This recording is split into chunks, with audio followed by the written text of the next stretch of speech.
Video like जरूर कर लीजिए और ऐसे वीडियो लगातार फ्री में पाने के लिए चैनल को तुरंत सब्सक्राइब कर लीजिए और बेल आइकन को जरूर टैप कर लीजिए ताकि आगे भी सारे वीडियो आपको मिलते रहे। यूट्यूब में फॉलो करते हैं तो प्लीज ये वाला फ्री टेलीग्राम चैनल जरूर ज्वाइन कर लीजिएगा। सारे नोटिफिकेशन सारे अपडेट यहीं पे आते हैं, ध्यान रखिए। नमस्कार दोस्तों, एग्जाम प्रिपरेशन के यूट्यूब चैनल पर मैं प्रियंका एक बार फिर से आप सभी का स्वागत करती हूँ। आज से हम लोग हिस्ट्री ऑफ इंडिया भारत के इतिहास से टॉप 500 MCQ सॉल्व करेंगे। इससे पहले ज्योग्राफी के हो चुके हैं, साइंस के हो चुके हैं, पॉलिटी के 500 क्वेश्चन अर्थात आप अब देखेंगे 1500 प्रश्नों को हम लोग हल कर चुके हैं। हर सब्जेक्ट से लगभग 1000 प्रश्नों को हल कराया जाएगा। अगर आप न्यू हैं चैनल पर तो डेली रात को 9 बजे एक क्लास आती है। जो बच्चे पहले से जुड़े हैं वो इन क्लासेस को लगातार देख रहे हैं। प्लेलिस्ट में मैंने क्लासेस ऐड कर दी हैं। अगर आपको कोई प्रॉब्लम है तो आप विजिट कीजिए चैनल पर, सारी क्लासेस आसानी से मिल जाएंगी। इसके साथ में अगर आप RO या ROD एग्ज़ाम की प्रिपरेशन करना चाहते हैं, UP PCS की प्रिपरेशन कर रहे हैं और स्टडी मटेरियल पाना चाहते हैं या इन क्वेश्चंस की भी आपसे PDF पाना चाहते हैं, PDF नोट्स पाना चाहते हैं, तो आप गूगल प्ले स्टोर पर जाइए, स्टडी फॉर सिविल सर्विसेज का ऐप डाउनलोड करके वहाँ पर जिस भी कोर्स की प्रिपरेशन करना चाहते हैं आप उसे ज्वाइन कर सकते हैं। लेटेस्ट ट्रेंड और पैटर्न को फॉलो करते हुए सारी क्लासेस आपको दी जा रही हैं। फुल स्टडी मटेरियल में आपको नोट्स के साथ साथ रिकॉर्डेड क्लासेस हैं, फुल लेंथ टेस्ट दिए जा रहे हैं, सेक्शनल टेस्ट हैं। इसके साथ में डेली प्रैक्टिस भी कराई जाती है। किसी भी प्रकार का आपको डाउट होता है तो डिस्कशन ग्रुप में आप अपने डाउट को क्लियर भी कर सकते हैं, अपने क्वेश्चंस के आंसर भी पा सकते हैं। तो ये आपके कोर्स से रिलेटेड जानकारी है। जैसा कि आप सभी को पता है UP PSC 2024 का कैलेंडर जारी हो चुका है। अभी भी आपके पास समय है, जिस भी एग्ज़ाम की प्रिपरेशन कर रहे हैं ठीक ठाक समय दे दिया गया है। और कुछ बच्चे जो UP PSC के द्वारा एग्रीकल्चरल सर्विसेज का एग्ज़ाम देने वाले हैं उनके लिए भी कोर्स अवेलेबल है। आप ऐप पर विजिट करेंगे तो रिकॉर्डेड क्लासेस के साथ साथ आपको 40 टेस्ट दिए जा रहे हैं लेटेस्ट ट्रेंड और पैटर्न के अनुसार।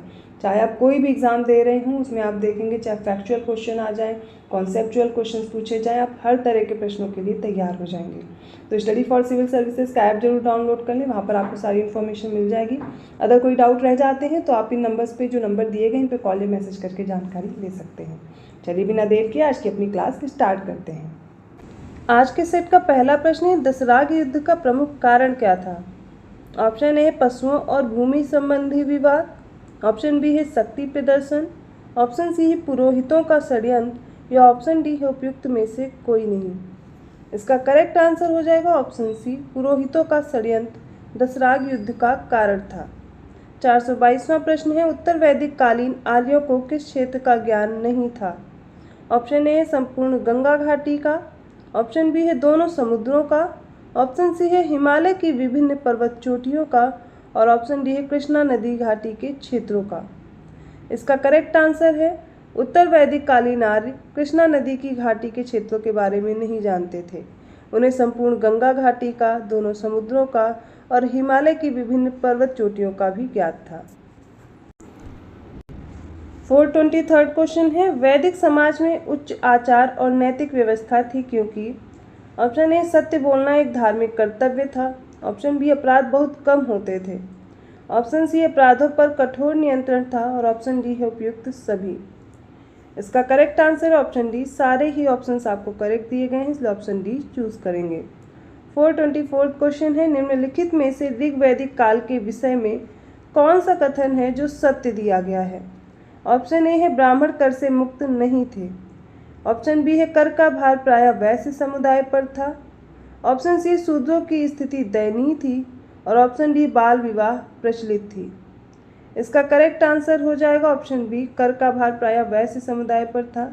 ये गलत दिया गया है, बाकी सारे स्टेटमेंट आपको इसमें करेक्ट दिए गए हैं।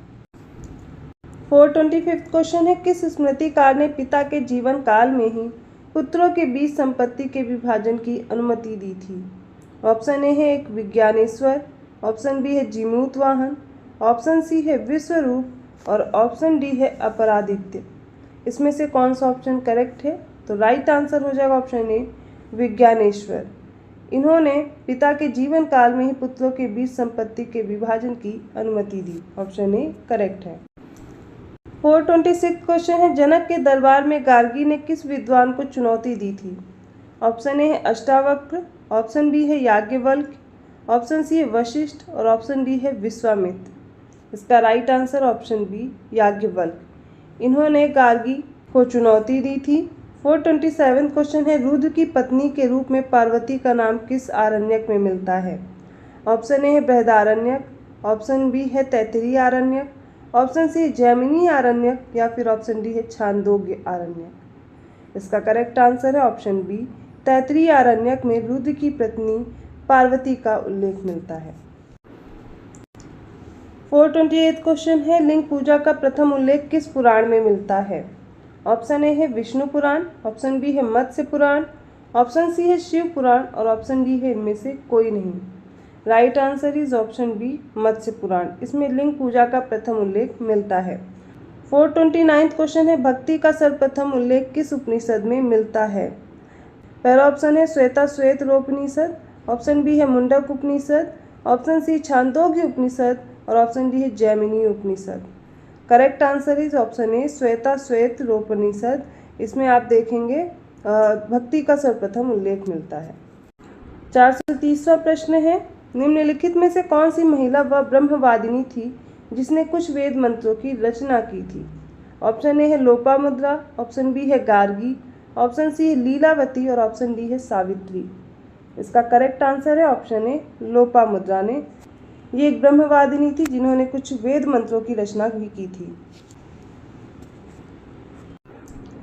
431 क्वेश्चन है, अणुव्रत सिद्धांत का प्रतिपादन किसने किया था? ऑप्शन ए जैन संप्रदाय ने, ऑप्शन बी महायान बौद्ध संप्रदाय ने, ऑप्शन सी है हीनयान बौद्ध संप्रदाय ने, ऑप्शन डी है लोकायत ने। इसका करेक्ट आंसर हो जाएगा ऑप्शन ए जैन धर्म ने अणुव्रत सिद्धांत दिया था। 432 क्वेश्चन है, दर्शन की मीमांसा प्रणाली के अनुसार मुक्ति निम्नलिखित में से किन साधनों से संभव है? ऑप्शन ए है ज्ञान, ऑप्शन बी है भक्ति, ऑप्शन सी है योग और ऑप्शन डी है कर्म। इसका करेक्ट आंसर ऑप्शन डी कर्म। दर्शन की मीमांसा प्रणाली के अनुसार यदि मुक्ति प्राप्त करनी है उसका साधन सिर्फ कर्म है। 433 क्वेश्चन, नचिकेता और यम के बीच जो सुप्रसिद्ध संवाद है उसका उल्लेख किसमें है पूछा गया है?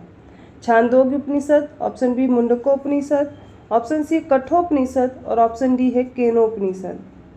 इसका करेक्ट आंसर हो जाएगा ऑप्शन सी कठोपनिषद में।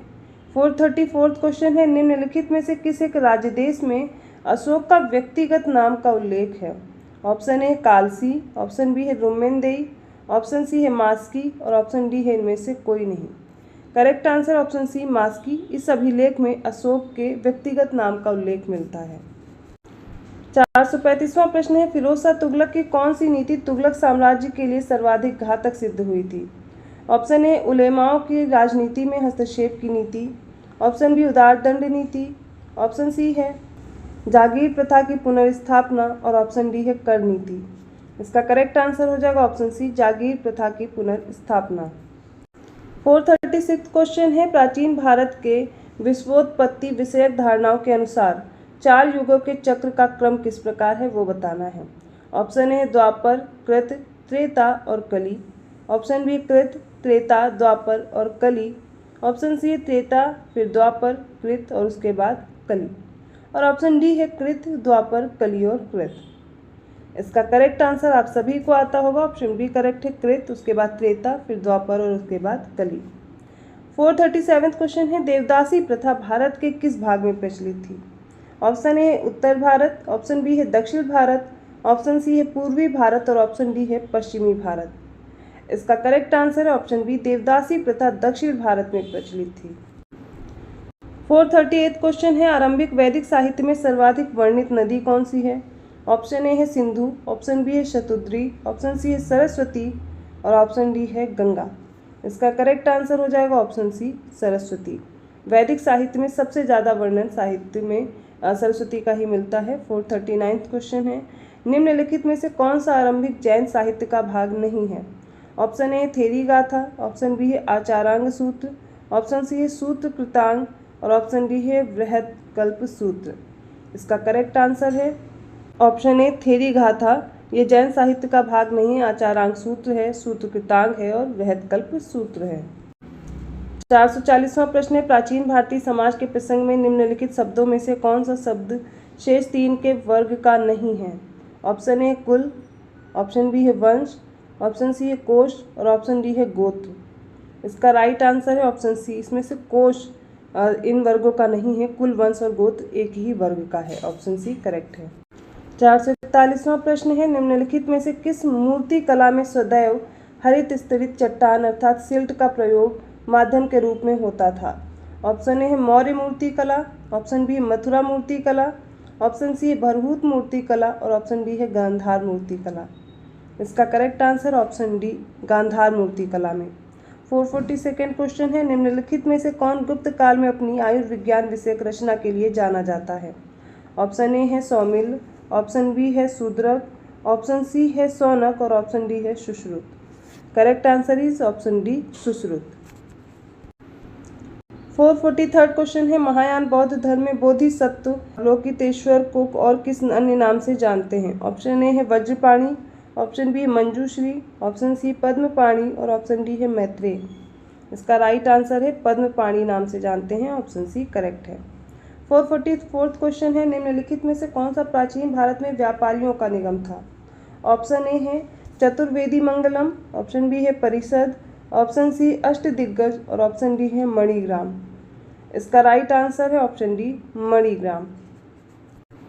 आज के सेट का लास्ट क्वेश्चन है 445 अशोक के जो प्रमुख शिलालेख संगम राज्य के विषय में हमें बताते हैं उनमें सम्मिलित है। ऑप्शन ए है पहला और 10वां, ऑप्शन बी पहला और 11वां, ऑप्शन सी दूसरा और 13वां, ऑप्शन डी है दूसरा और 14वां। इसका करेक्ट आंसर होगा ऑप्शन सी दूसरे और 13वें शिलालेख में संगम राज्य के बारे में हमें जानकारी मिलती है। तो ये हो गया आज हिस्ट्री के इम्पोर्टेंट क्वेश्चन। अगर वीडियो अच्छा लगा प्लीज़ लाइक कीजिए, चैनल को सब्सक्राइब कीजिए और लोगों को शेयर करते रहिए। आपके जो भी सुझाव हैं इन वीडियोस को लेकर के कमेंट करके ज़रूर बताएं। और अगर आपको इसकी PDF प्राप्त करनी है या अदर कोई क्लास ज्वाइन करनी है, आप आसानी से इन नंबर्स पे कॉल या मैसेज करके जानकारी ले सकते हैं और गूगल प्ले स्टोर से भी अपने कोर्स को परचेज कर सकते हैं। सिंपल सा है, आपको गूगल प्ले स्टोर पर जाना है, स्टडी फॉर सिविल सर्विसेज के ऐप को डाउनलोड करना है। जो भी कोर्स परचेज करेंगे ज्ञान से कूपन कोड जरूर अप्लाई कीजिएगा। मैं मिलती हूँ ऐसे ही क्वेश्चन के साथ अगले वीडियो में, तब तक के लिए धन्यवाद।